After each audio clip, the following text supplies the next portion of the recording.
Atendi a porta do meu apartamento num sábado de manhã e encontrei minha irmã Carla parada ali com seus 2 filhos. Ela anunciou que eu não iria ao casamento no próximo fim de semana porque eu não era material de família. E não me encaixava na estética que ela queria, mas que eu ficaria de babá das crianças durante todo o fim de semana do casamento na casa dela em Campinas, a umas 2 horas de distância. Carla me entregou uma programação detalhada e foi embora antes que eu pudesse responder, deixando-me parada na porta, chocada e furiosa. Minhas mãos tremiam enquanto eu olhava os papéis que ela havia enfiado na minha mão. Helena, de 7 anos, e João, de 5, sorriram para mim docemente antes que sua mãe os arrastasse de volta pelo corredor. A batida da porta da frente do prédio ecoou pelos meus ossos. Voltei para o meu apartamento e desabei no sofá, lendo as exigências de Carla. A programação estava digitada naquela fonte irritantemente perfeita que ela sempre usava, codificada por cores e plastificada. Sexta-feira à noite, buscá-los às 17 horas.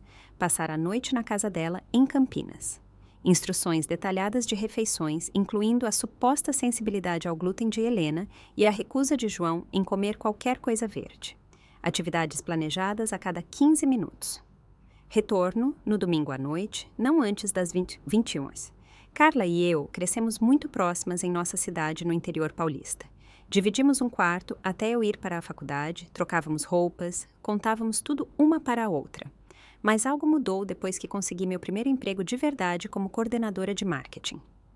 Nossa mãe, Patrícia, começou a elogiar meu sucesso na carreira nos jantares de família. Carla, que escolheu ser mãe em tempo integral depois de se casar jovem, ficava mais quieta durante essas refeições.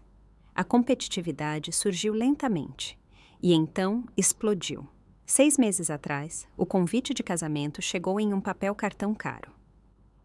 Meu nome elegantemente escrito. Uma semana depois, um vestido de madrinha apareceu na minha porta. Seda azul clara que custava mais que a prestação mensal do meu carro.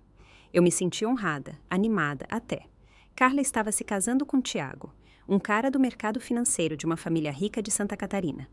Este seria o evento social do ano. 3 semanas atrás, tudo mudou. Carla me ligou no trabalho. Sua voz estava enjoativamente doce. Ela estava enxugando a festa de casamento, disse ela. Muitas pessoas, muito cheio no altar. Ela manteria apenas nossa prima Amanda como dama de honra. Engoli minha mágoa e disse que entendia. Assumi que ainda iria como convidada. Ela não disse nada para corrigir essa suposição. A exigência de hoje era algo completamente diferente. Não se tratava de enxugar. Tratava-se de controle e crueldade embrulhados em um laço de obrigação familiar. Liguei para minha melhor amiga, Larissa, imediatamente. Ela atendeu no segundo toque, já sentindo o desastre pelo meu tom. Ela fez o quê? A voz de Larissa subiu 3 oitavas. Expliquei a situação enquanto andava de um lado para o outro no meu apartamento. Larissa ficou indignada daquele jeito feroz e protetor que me fazia amá-la. Ela me disse para recusar, bloquear o número de Carla, esquecer toda aquela bagunça tóxica. Mas quando olhei para a programação novamente, vi algo que fez meu estômago revirar. O casamento era numa vinícola exclusiva no Vale dos Vinhedos, no Rio Grande do Sul. A família de Tiago havia alugado toda a propriedade. O casamento seria sem crianças e elegante, de acordo com as notas que Carla havia escrito. Ela queria momentos perfeitos para fotos, sem seus filhos bombardeando seu feed do Instagram cuidadosamente curado. Minha raiva aumentou enquanto lia suas instruções exigentes. Helena precisava de seu coelho de pelúcia na hora de dormir, mas somente após exatamente 2 histórias. João precisava de uma luz noturna, mas não muito brilhante. As refeições tinham que ser orgânicas. O tempo de tela limitado a 1 hora no total durante todo o fim de semana. Uma lista de contatos de emergência que não me incluía, como se eu fosse apenas uma babá contratada em vez de tia deles. Peguei meu celular e mandei uma mensagem para Carla. Eu não vou ficar de babá, encontre outra solução. A resposta foi imediata e explosiva. 60 segundos depois de enviar aquela mensagem, meu telefone começou a tocar. Eu o observei vibrar na minha mesinha de centro, o nome de Carla piscando. Eu não atendi. Então veio a cascata. Minha mãe, Patrícia, ligou, sua voz já embargada de lágrimas. Beatriz, por favor, não estrague o dia especial da Carla. Mãe, ela me desconvidou do casamento, mas espera que eu cuide das crianças de graça. Isso não é razoável. Ela está sobrecarregada com o planejamento. Você sabe como casamentos são estressantes. Você não pode simplesmente ajudar sua irmã desta vez? Tentei explicar a injustiça, a manipulação, a crueldade de tudo aquilo. Patrícia falou por cima de mim, suas lágrimas se transformando em frustração. Então ela jogou uma bomba que eu não esperava. Carla disse que se você não concordar, ela vai desconvidar a família inteira. Seu pai e eu, o Marcos, todo mundo. Ela vai fugir para casar apenas com a família do Tiago lá. É isso que você quer? Ser responsável por arruinar o casamento dela e destruir nossas memórias de família? Meu pai, Ricardo, ligou em seguida, sua voz severa e curta. Beatriz, estou muito decepcionado com você. Sua irmã precisa de ajuda e você está sendo egoísta e imatura. Nós te criamos melhor do que isso. Comecei a me defender, mas ele já havia desligado. Então Carla ligou. Eu atendi desta vez, um erro do qual me arrependeria. Você é uma bruxa egoísta, ela gritou no telefone. Você sempre teve inveja de mim, sempre tentando sabotar minha felicidade porque não suporta que eu tenha uma família e um homem que me ama. Isso não é verdade e você sabe disso. Você me desconvidou, Carla. Você me disse que eu não sou material de família. Porque você não é. Você é fria e obcecada pela carreira e deixa todo mundo desconfortável. A família do Tiago não te quer lá.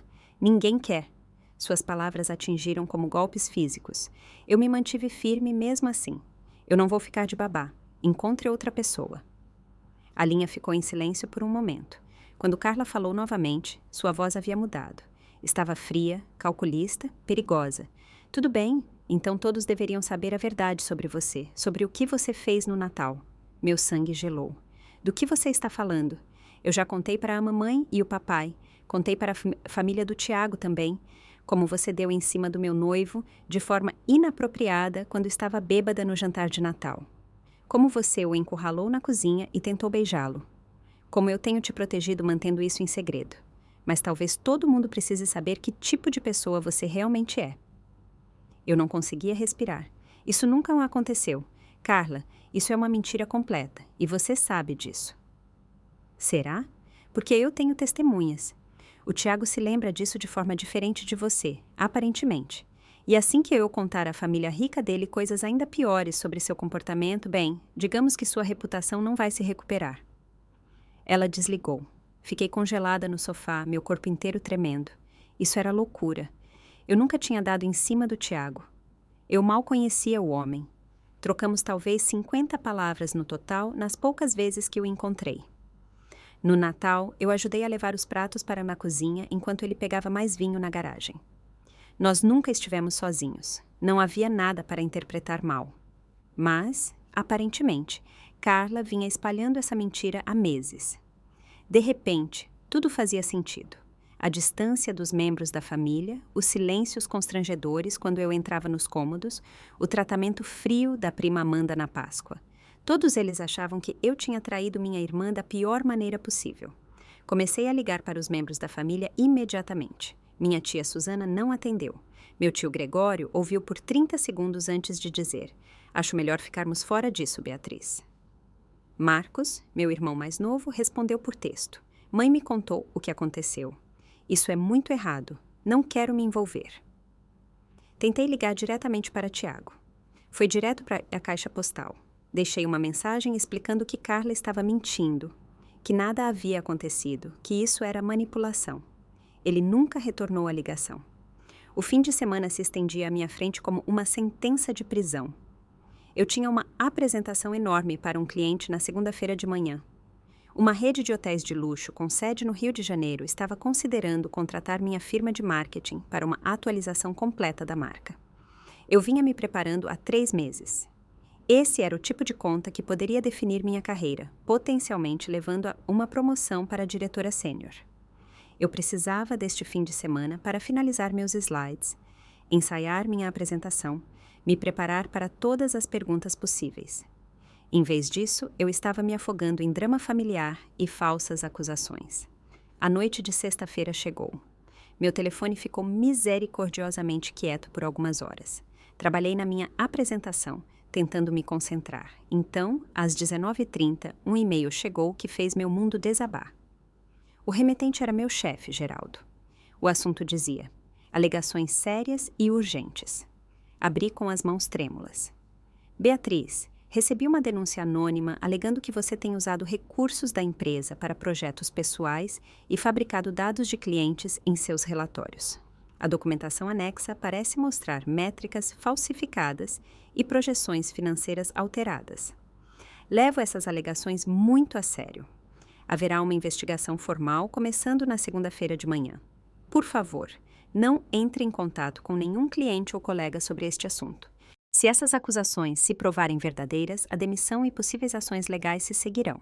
Anexadas estavam capturas de tela do que pareciam ser meus e-mails, discutindo números falsos e rindo sobre manipular dados de clientes. Relatórios com meu nome neles mostrando estatísticas, obviamente falsificadas. Documentos que eu nunca tinha visto, nunca criado, nunca sequer imaginado criar. Mas eles tinham minha assinatura de e-mail, meu estilo de formatação, minha assinatura digital no final. Eu soube imediatamente o que havia lá acontecido. Carla tinha de alguma forma acessado meu e-mail de trabalho ou contratado alguém que pudesse. Os documentos eram falsificações sofisticadas, boas o suficiente para enganar um exame casual. Minha carreira estava agora em jogo, junto com todo o resto. Eu tinha 48 horas para provar minha inocência, enquanto minha irmã esperava que eu estivesse cuidando dos filhos dela em Campinas. A manhã de sábado chegou com o peso da inevitabilidade. Eu mal tinha dormido, minha mente girando pelos piores cenários. Abri meu notebook e tentei acessar meus arquivos de trabalho, procurando por evidências de que os documentos eram fabricados. Meus arquivos de backup, no meu notebook pessoal, estavam corrompidos. Cada um deles. Arquivos que estavam perfeitamente bem na quinta-feira, agora mostravam mensagens de erro. Alguém havia acessado remotamente meu computador enquanto eu dormia e destruído sistematicamente minhas evidências. Carla, ou quem quer que ela tenha contratado, foi completa. Meu telefone tocou às 8h15. Patrícia novamente. Beatriz, preciso que você entenda uma coisa. Sua voz estava gélida agora, sem mais lágrimas. Seu pai e eu ajudamos você a pagar em 15 meses da sua dívida da faculdade 3 anos atrás. Fizemos isso por amor e generosidade. Mas se você se recusar a ajudar sua irmã, se continuar com esse comportamento egoísta, vamos precisar desse dinheiro de volta imediatamente. Enviaremos uma solicitação formal de reembolso. Mãe, eu não tenho como R$15 parados por aí. Então você deveria ter pensado nisso antes de trair sua família. Ela desligou. Ricardo ligou 30 minutos depois com a mesma mensagem, mas mais dura. Você está morta para mim se não fizer essa coisa simples pela sua irmã. Morta para mim, Beatriz. Pense nisso. Marcos enviou um texto. A Carla não para de chorar. Ela está ameaçando cancelar o casamento inteiro. Apenas vá cuidar das crianças. Por que isso é tão difícil? Minhas redes sociais começaram a explodir por volta das 10 horas da manhã. Mensagens de parentes distantes, velhos amigos do colégio, pessoas com quem eu não falava há anos. Todos tinham, de alguma forma, ouvido sobre minhas supostas investidas em Tiago. A história se espalhou como fogo pela nossa comunidade. Alguém havia criado uma conta falsa nas redes sociais usando meu nome e fotos, postando coisas inapropriadas sobre homens casados e traição familiar. Denunciei imediatamente, mas o estrago já estava feito. Capturas de tela estavam circulando. As pessoas comentavam sobre como sempre souberam que eu tinha problemas. Sentei-me sozinha no meu apartamento na tarde de sábado, chorando até meus olhos arderem. Tudo pelo que eu havia trabalhado estava desmoronando. Minha família me odiava, minha carreira estava por um fio, minha reputação estava destruída. Estranhos estavam me enviando mensagens de ódio baseadas em mentiras. Meu telefone tocou. O nome de Larissa apareceu. Eu encontrei uma coisa. Ela disse sem preâmbulos. Tem uma promoção de última hora para Maceió. 5 dias, saindo amanhã de manhã. R$800 por voo e hotel. Beatriz, acho que você precisa fugir. Apenas saia dessa situação tóxica e pense com clareza em algum lugar bonito. Eu tenho a apresentação na segunda. Você realmente acha que vai salvar seu emprego com essa apresentação? Eles acham que você é uma fraude. Tire um tempo para reunir evidências reais. Proteja sua saúde mental, por favor. Algo na voz dela me atingiu. Abri o site de viagens que ela me enviou. Uma pousada modesta, bem na praia. 5 dias de paz. 5 dias longe do pesadelo. Eu reservei. Então, enviei um e-mail curto para Geraldo. Emergência familiar. Preciso reagendar a apresentação de segunda. Entrarei em contato na sexta-feira. Sua resposta foi um curto. Anotado. Não contei a ninguém da minha família para onde eu estava indo. Eu simplesmente parei de responder as mensagens. Sábado à noite, trouxe um novo horror. O síndico do meu prédio ligou às 21h45. Senhora Beatriz, houve uma situação. Alguém relatou um vazamento de gás no seu apartamento. Os bombeiros vieram e tiveram que arrombar sua porta para evacuar o prédio e procurar o vazamento. Não havia vazamento de gás. Alguém fez uma denúncia falsa, sua porta está danificada e seus pertences foram espalhados durante a busca de emergência. Você é responsável pela substituição da porta, que custará 800. Eu me senti enjoada. Quem relatou o vazamento? Ligação anônima. Mas preciso que você venha lidar com isso esta noite. Dirigi até meu prédio, atordoada. A porta pendia torta nas dobradiças, madeira lascada ao redor da fechadura. Meu apartamento tinha sido revirado pelos bombeiros procurando por um vazamento inexistente. Gavetas esvaziadas, armários abertos, tudo em desordem. Verifiquei a gravação da câmera da minha campainha pelo celular. O armazenamento em nuvem mostrava tudo. Às 18h30 daquela noite, Tiago esteve no meu prédio. Ele estava falando com minha vizinha, Dona Célia, apontando para a porta do meu apartamento. Não consegui ouvir o que ele disse, mas a linha do tempo batia. 90 minutos depois que ele saiu, os bombeiros chegaram. Carla e Tiago haviam orquestrado isso. Eu não podia provar conclusivamente, mas sabia que era intimidação. Era um aviso sobre o que eles poderiam fazer. Fiz uma mala ali mesmo, pegando tudo o que era importante. Eu não podia ficar naquele espaço violado. Dirigi até um hotel perto do aeroporto e fiz check-in para passar a noite. Meu voo para Maceió saía às 6 horas da manhã seguinte. Enquanto eu estava deitada na cama desconhecida do hotel, percebi que estava fugindo. Parte de mim sentia vergonha, mas uma parte maior sentia alívio. Eu precisava de distância. Precisava de espaço para pensar. Precisava lembrar quem eu era antes que as mentiras de Carla tivessem distorcido tudo. Domingo de manhã, embarquei no avião com meu celular já em modo avião. 3 horas de desconexão forçada pareceram um presente. Dormi pela primeira vez em dias, um sono profundo e sem sonhos. Pousar em Maceió trouxe um alívio sensorial imediato. Ar quente, o cheiro de flores, água impossivelmente azul, visível do aeroporto. Peguei um transfer para minha pousada, um lugar simples bem na praia. Nada chique, mas limpo e tranquilo. Fiz check-in, larguei minha mala no quarto e caminhei direto para a areia. O oceano se estendia infinitamente à minha frente. Pela primeira vez em semanas, senti que podia respirar direito. Enquanto isso, no sul, o casamento de Carla estava acontecendo. Eu ainda não sabia, mas ela não havia feito nenhum plano B para cuidar das crianças. Ela estava tão certa de que eu cederia no último minuto, tão confiante em sua manipulação, que não havia planejado mais nada. Quando a manhã de domingo chegou e eu não apareci na casa dela, Carla entrou em pânico, mas ela já tinha dito a todos que o casamento era sem crianças. A família rica de Tiago esperava elegância e sofisticação. Carla não teve escolha a não ser levar Helena e João para a vinícola e rezar para que eles se comportassem. Eu não sabia de nada disso enquanto estava sentada na praia na tarde de domingo. Eu havia ligado meu celular de volta, preparando-me para o ataque. 317 ligações e textos perdidos. 17 mensagens de voz. Minha caixa de entrada de e-mail estava inundada. Ouvi uma mensagem de voz de Patrícia. Ela estava histérica, soluçando incoerentemente sobre como eu destruí tudo. Como você pôde fazer isso? A Carla está arrasada. Deletei o resto sem ouvir. Então veio um e-mail de Geraldo marcado como urgente no assunto. A investigação havia encontrado mais evidências da minha suposta má conduta. Alguém havia enviado a ele capturas de tela de e-mails onde eu supostamente discutia a venda de segredos da empresa para concorrentes. Os e-mails pareciam reais. Meu estilo de escrita, minha assinatura, tudo. O e-mail de Geraldo era final. Com base nas evidências, não tenho escolha a não ser encerrar seu contrato de trabalho imediatamente. Seu pagamento final será enviado ao seu endereço. Por favor, devolva todas as propriedades da empresa até sexta-feira. Eu estava demitida. Sentei-me naquela praia paradisíaca e chorei até que uma bartender do hotel chamada Sofia me trouxe um copo d'água e perguntou se eu estava bem. Em meio às lágrimas, contei tudo a ela.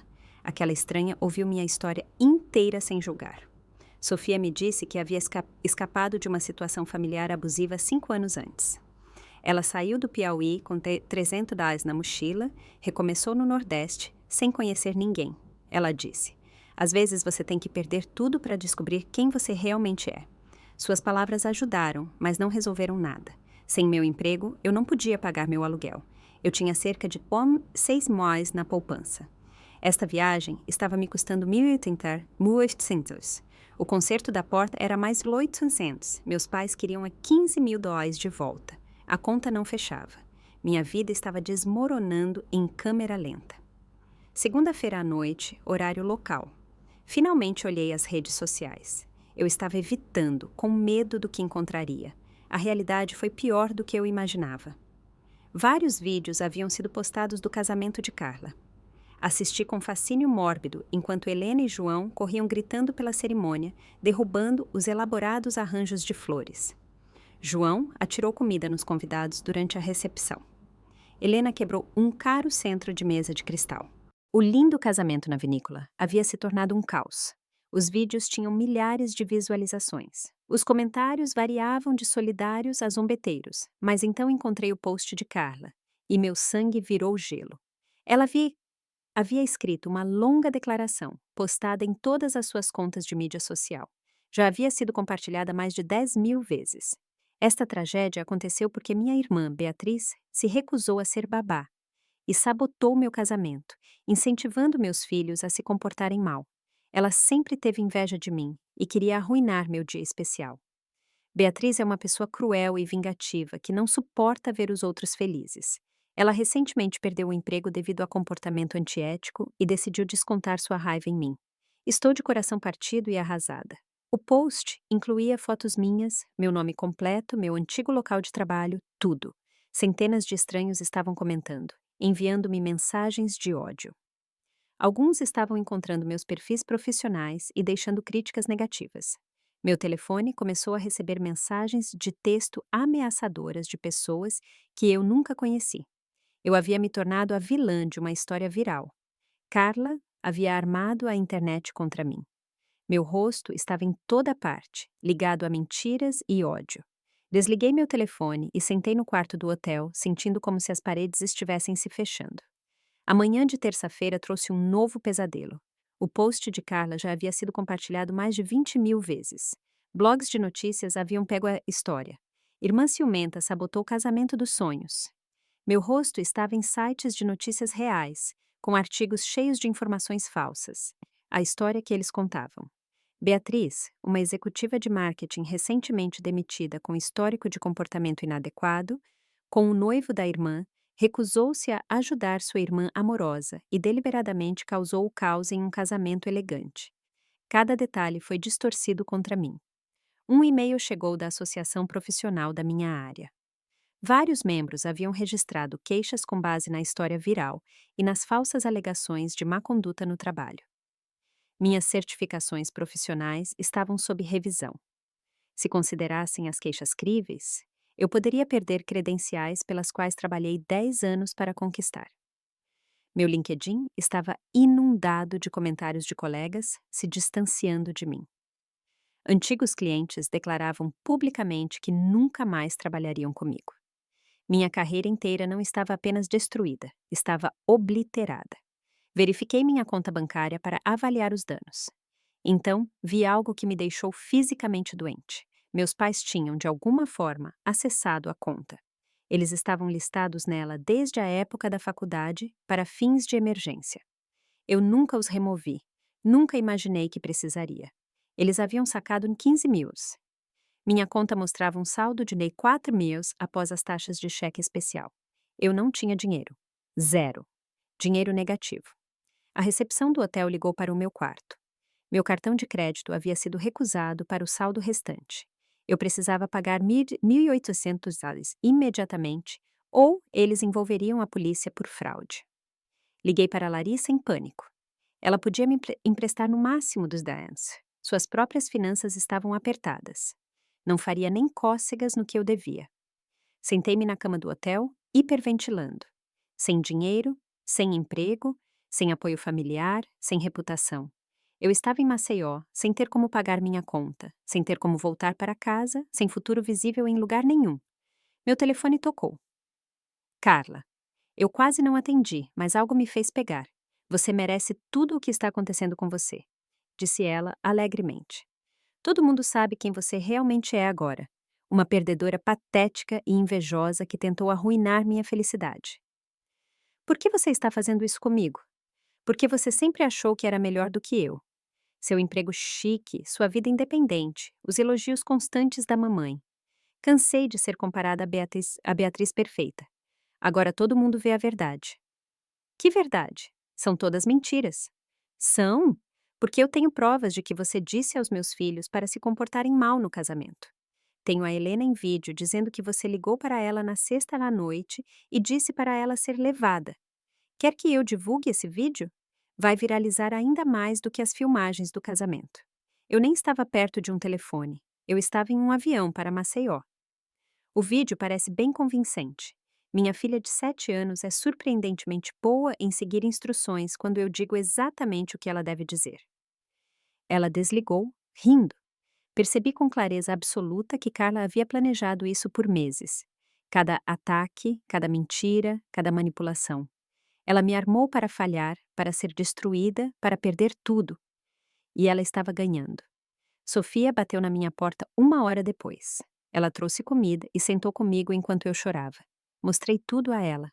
A conta bancária, as ameaças, as mentiras virais, tudo. Você precisa de evidências, disse Sofia simplesmente. Você sabe que ela está mentindo. Tem que haver provas em algum lugar que mostrem a verdade. Pensei no que eu tinha. A filmagem da campanha do Tiago no meu prédio era circunstancial. Os e-mails falsos do trabalho eram sofisticados o suficiente para que provar que eram falsos seria difícil. A mensagem de Carla sobre me destruir estava no meu celular, mas não era explícita o suficiente para ser condenatória. Eu precisava de algo concreto, algo inegável. O tio de Sofia, Guilherme, gerenciava a pousada. Ele concordou em me dar 3 dias extras para resolver o pagamento. Em troca, eu trabalharia de quinta a domingo limpando quartos e ajudando no bar. Não era uma solução, mas era tempo. Quarta-feira de manhã, trouxe documentos legais por e-mail. Carla estava me processando por causar intencionalmente sofrimento emocional e sabotar seu casamento. Ela exigia 50 mil em danos. Eu não tinha advogado, nem dinheiro para um advogado, nem defesa. Eu estava sendo processada por algo que não fiz, sem recursos para lutar. Então veio um e-mail de Patrícia. Uma mensagem em grupo enviada para mais de 30 membros da família. O assunto: repudiando Beatriz. O e-mail listava todos os supostos erros que cometi. As investidas em Tiago, a recusa em ser babá, o suposto incentivo ao mau comportamento, a perturbação do casamento. Patrícia escreveu que eu era uma mentirosa sociopata, que destruiu a felicidade de sua filha. O e-mail terminava com uma declaração de que eu não era mais sua filha, que ninguém deveria entrar em contato comigo ou me apoiar. As respostas choveram. Tias, tios, primos, todos concordando, todos cortando contato. Apenas Marcos enviou uma mensagem privada. Eu não acredito na Carla, mas não posso ir contra a mãe e o pai. Desculpe, espero que você esteja bem. Eu estava completamente sozinha. Quarta noite, olhando o oceano da varanda do meu hotel, recebi uma mensagem anônima nas redes sociais. Apenas um arquivo de vídeo, sem texto. Quase deletei. Em vez disso, abri. Filmagem da câmera de segurança do local do casamento. O carimbo de data-hora mostrava 1 hora antes da cerimônia. Carla estava em quadro, deliberadamente dando doces e refrigerante com cafeína para Helena e João. Muitos deles, enchendo-os de açúcar e cafeína. Então, claro como o dia, Carla se abaixou ao nível das crianças e disse algo. O vídeo não tinha áudio, mas eu pude ler seus lábios. Vocês podem correr e fazer barulho hoje. Tudo bem ser levado, a mamãe não vai ficar brava. As crianças saíram correndo, superestimuladas e prontas para explodir. Carla se levantou, olhou diretamente para a câmera e sorriu. Um sorriso calculado e consciente. A mensagem anônima incluía um texto. Eu trabalhei no local. Carla me pagou R$ 500 para perder essa filmagem, mas o que ela fez foi errado. Você merece a verdade. Eu tinha provas. Provas reais e concretas de que Carla havia sabotado seu próprio casamento para me incriminar. Mas mesmo com essa evidência, eu ainda estava demitida, ainda sem dinheiro, ainda sendo processada, ainda deserdada pela minha família. Ter a verdade não consertou nada imediatamente. Salvei o vídeo em 3 contas de nuvem diferentes e no meu celular. Então, finalmente me permiti sentir algo além de desespero. Senti raiva. Raiva pura, focada e justa. Carla queria me destruir. Em vez disso, ela me entregou a arma que eu precisava para revidar. Quinta de manhã, encontrei Sofia no bar do hotel antes do meu primeiro turno. Mostrei a ela a filmagem de segurança do local. Seus olhos se arregalaram enquanto ela via Carla armar deliberadamente para seus próprios filhos falharem. Isso muda tudo, disse Sofia. Você precisa de uma advogada. Expliquei que não tinha dinheiro para uma advogada. Sofia pegou o celular e fez uma ligação. Sua amiga Juliana era uma advogada em Maceió que fazia trabalho pro bono para casos envolvendo abuso familiar e manipulação. Juliana concordou com uma consulta por vídeo naquela tarde. Expliquei tudo enquanto ela fazia anotações. Ela revisou todas as minhas evidências. A filmagem de segurança, o vídeo da campainha do Tiago, a análise de TI de um colega, Jaime, mostrando que os e-mails falsos do trabalho se originaram de um endereço de IP em Campinas. Você tem um caso forte, disse Juliana. Mas preciso ser honesta, isso será brutal e público. Carla já transformou isso em um circo de mídia social. Revidar significa mais exposição, mais escrutínio. Você está pronta para isso? Pensei na alternativa, deixar Carla vencer. Viver com essas mentiras para sempre. Nunca limpar meu nome. Sim, eu disse. Estou pronta. Juliana delineou a estratégia. Primeiro, responderíamos ao processo de Carla com uma contração por difamação, fraude e imposição intencional de sofrimento emocional. Incluiríamos todas as evidências. Os registros seriam públicos. Os veículos de mídia que cobriram a história original poderiam cobrir essa reviravolta também. Segundo, Juliana contataria Geraldo com as evidências de TI mostrando que os e-mails de trabalho foram fabricados. Mesmo que ele não pudesse me recontratar imediatamente, ele poderia limpar meu nome oficialmente. Terceiro, entraríamos com uma ação para processar meus pais pelo saque não autorizado, já que eles tecnicamente ainda estavam na minha conta. Era uma questão cível, não criminal. Passei a tarde de quinta-feira trabalhando no hotel, enquanto Juliana iniciava o processo legal. Limpar quartos era um trabalho físico-meditativo que não tinha nada a ver com minha vida destruída. Esfreguei vasos sanitários e troquei lençóis e me senti estranhamente em paz. Quinta à noite, decidi escrever um último e-mail para meus pais. Anexei todas as evidências. O vídeo do local mostrando Carla armando para seus filhos, a análise de TI provando que os e-mails de trabalho eram falsos, tudo. Eu escrevi. Eu tenho provas de que Carla orquestrou tudo. Ela sabotou o próprio casamento para me destruir. Não espero que acreditem em mim ou peçam desculpas, mas vocês deveriam saber a verdade sobre sua filha de ouro.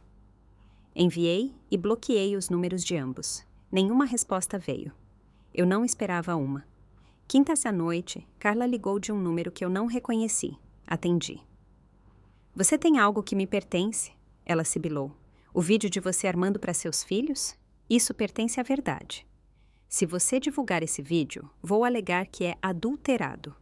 A família do Tiago tem dinheiro para advogados. Advogados de verdade. Você vai perder tudo. Eu já perdi tudo, Carla. Você garantiu isso, mas agora todo mundo vai saber quem você realmente é.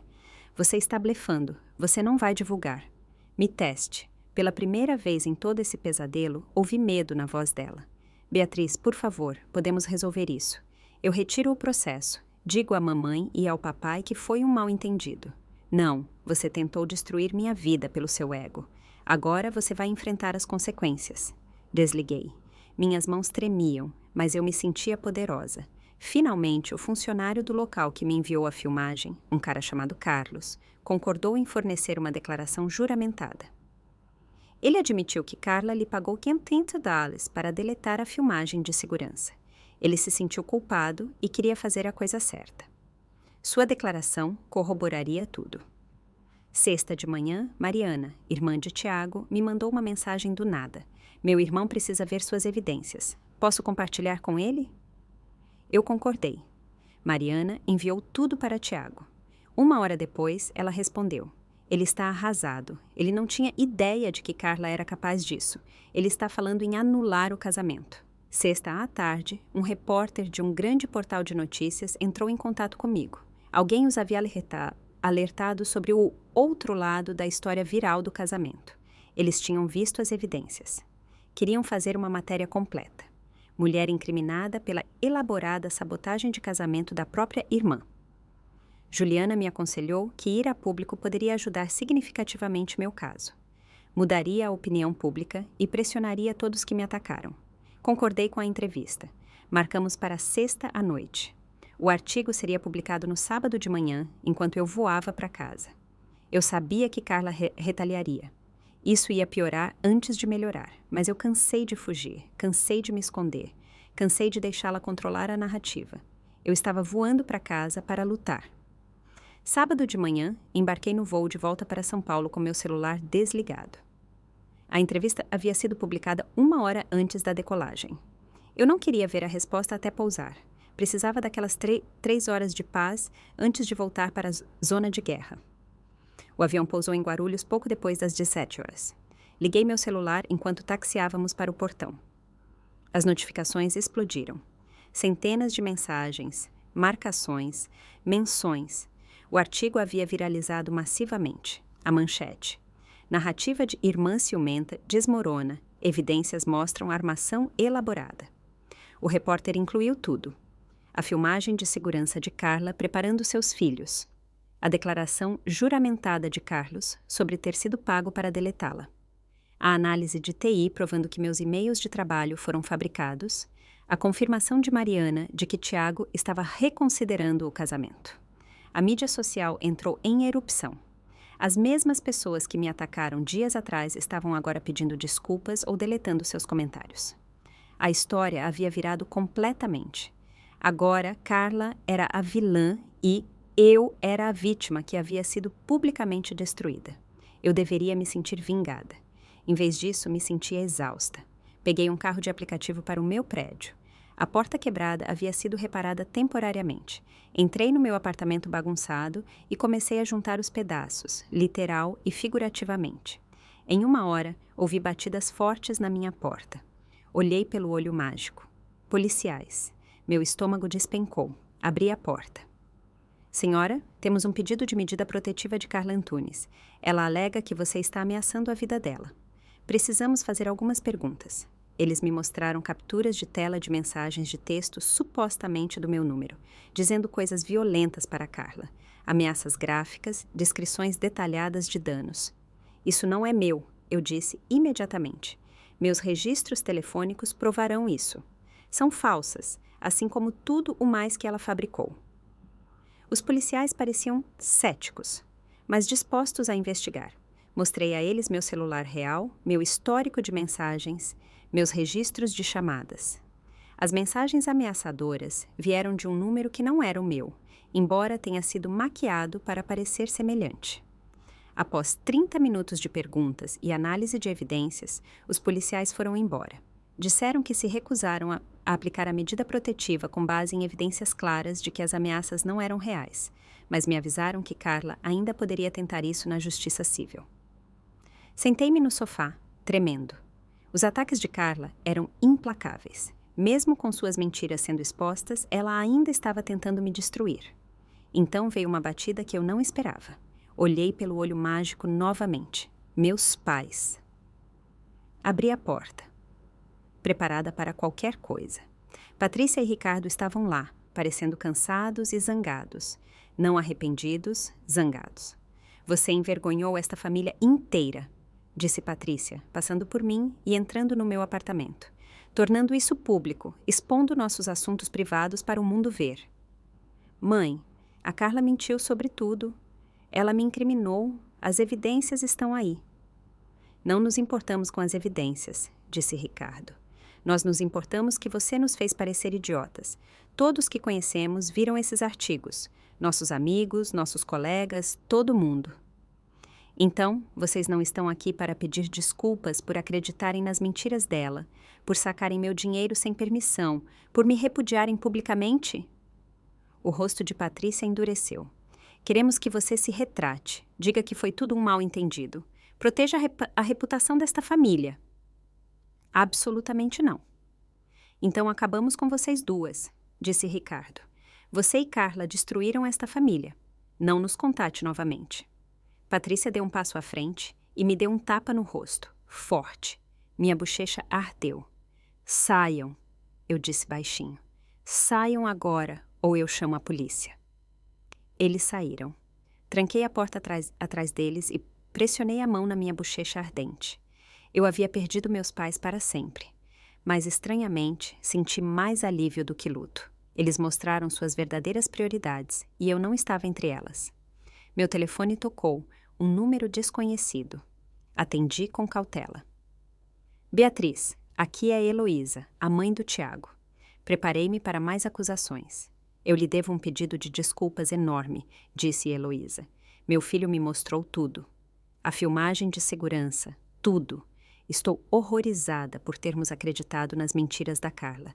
Sinto muito, profundamente, pelo papel que minha família desempenhou neste pesadelo. Sua voz era genuinamente arrependida. Senti lágrimas começando. Tiago anulou o casamento, continuou Heloísa. Ele está devastado com a manipulação de Carla. Estamos consultando nossos advogados sobre possíveis ações legais por fraude. O casamento custou à nossa família quase 200 mil e foi sabotado pela própria noiva. Heloísa então ofereceu algo que eu não esperava. Minha empresa está procurando uma diretora de marketing. Gostaria que você fizesse uma entrevista na terça-feira, se estiver disponível. Depois do que você passou, você merece um novo começo com pessoas que irão valorizá-la. Eu tinha uma entrevista de emprego, uma real, com uma empresa legítima, oferecendo uma posição melhor do que a que eu havia perdido. Obrigada, sussurrei. Eu estarei lá. Segunda de manhã, Juliana ligou com notícias. Carla havia retirado seu processo. O advogado dela revisou as evidências e a aconselhou que continuar com o caso resultaria em ela perder feio e dever danos significativos. Meu contraprocesso ainda estava em andamento. Carla provavelmente teria que pagar meus honorários advocatícios e danos por difamação. O valor ainda estava sendo calculado, mas seria substancial o suficiente para cobrir minhas perdas e um pouco mais. Minha associação profissional também havia limpado meu nome após revisar as evidências de TI. Minhas certificações foram restauradas. Minha reputação na indústria estava lentamente se reconstruindo à medida que a verdadeira história se espalhava. Vários veículos de notícias cobriram a reviravolta na história. A opinião pública mudou drasticamente. Beatriz não era mais a vilã. Eu era a sobrevivente que revidou contra uma manipulação elaborada. Um estranho começou uma vaquinha online para ajudar com meus custos legais e de recuperação. Em 3 dias, arrecadou mais de 30 mil dólares de pessoas que acompanharam a história e queriam ajudar. A bondade de estranhos me sobrecarregou. Usei o dinheiro para pagar dívidas imediatas e reconstruir minha poupança. As redes sociais de Carla haviam desaparecido. Todas as suas contas deletadas. A família de Tiago havia se distanciado publicamente em uma declaração que quase a chamava de golpista. O local do casamento havia banido Carla e a estava processando por saldos não pagos. Suas amigas abandonaram em massa. A reputação dela estava destruída, exatamente como ela tentou destruir a minha. Meu irmão Marcos finalmente entrou em contato. Ele pediu desculpas por sua covardia, admitiu que sabia que algo estava errado, mas estava com muito medo de ir contra nossos pais. Ele estava se mudando da casa deles, cortando laços financeiros.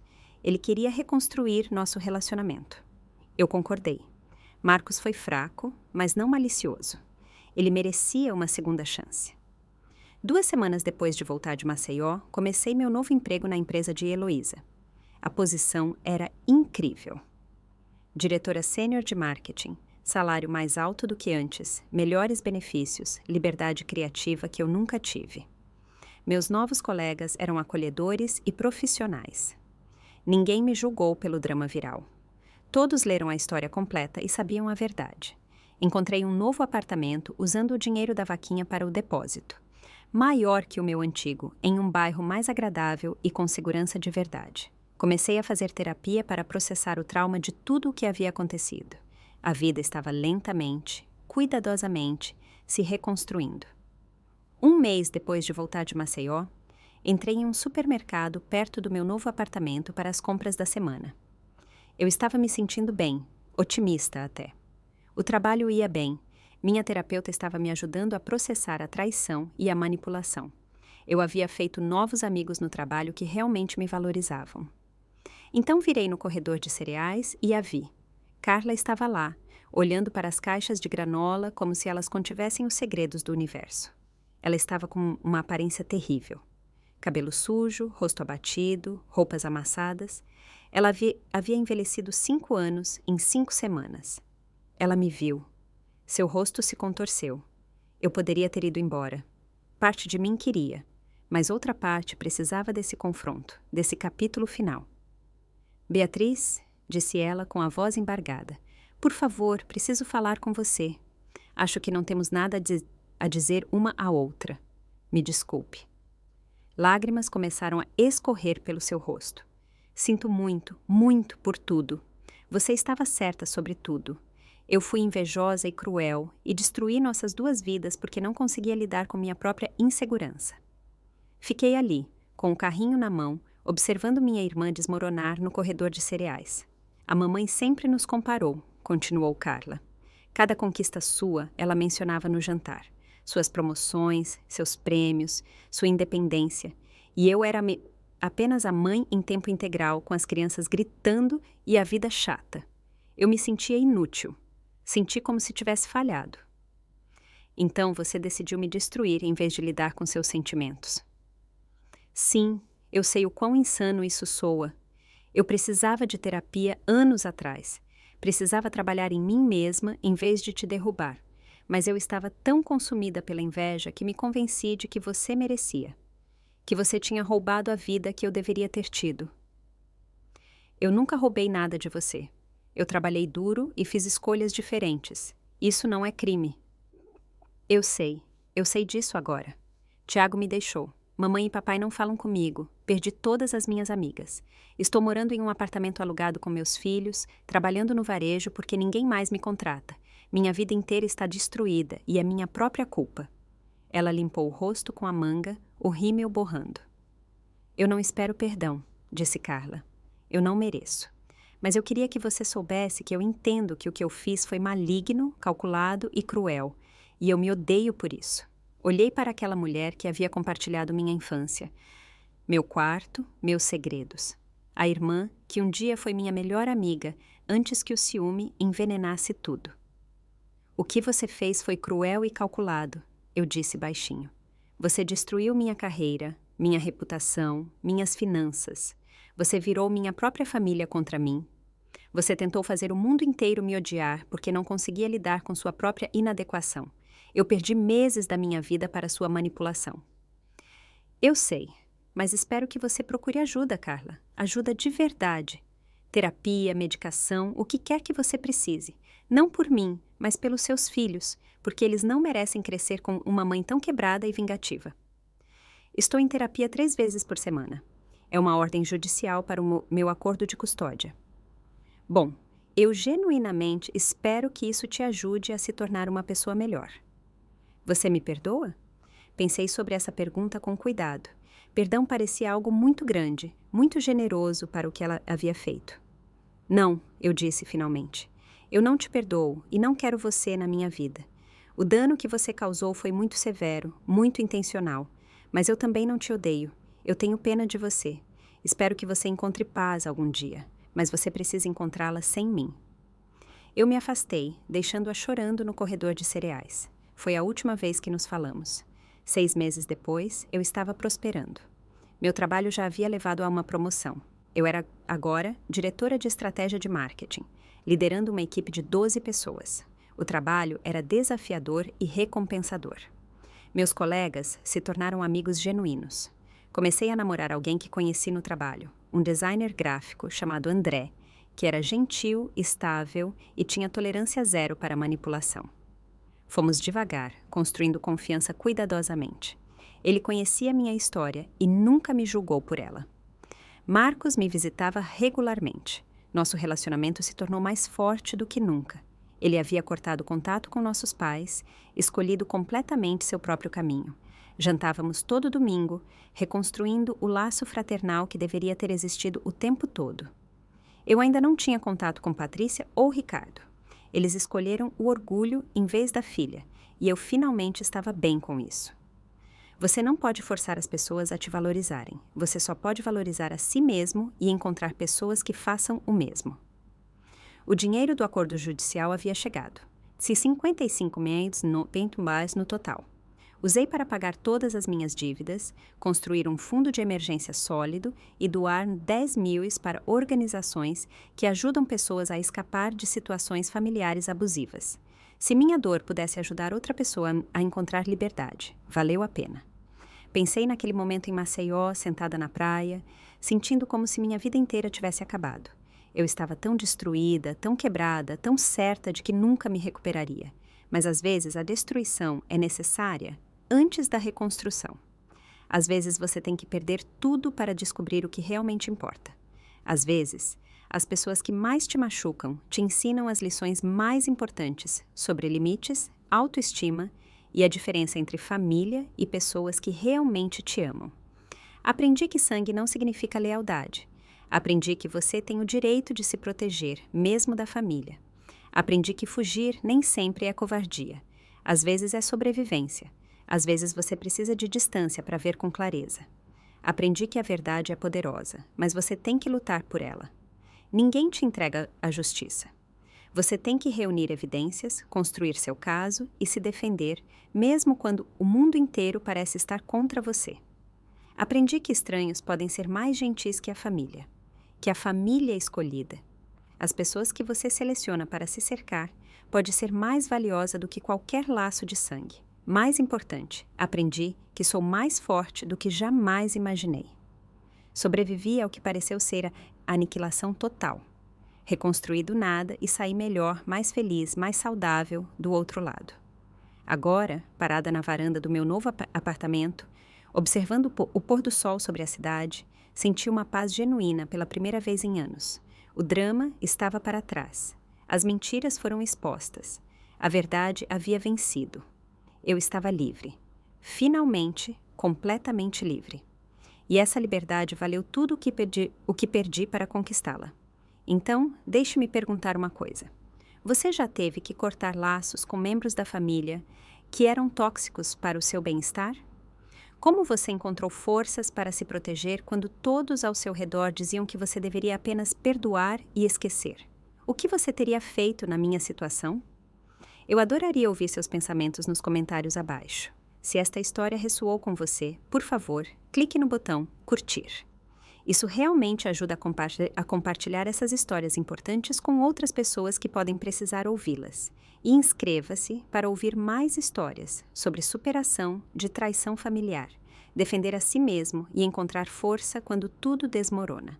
Compartilhe isso com quem precisa saber que não está sozinho ao lidar com dinâmicas familiares tóxicas. Muito obrigada por ouvir minha história. Espero que ajude alguém por aí a perceber que merece mais do que manipulação e mentiras. Você merece paz, respeito e amor genuíno. Não aceite nada menos que isso.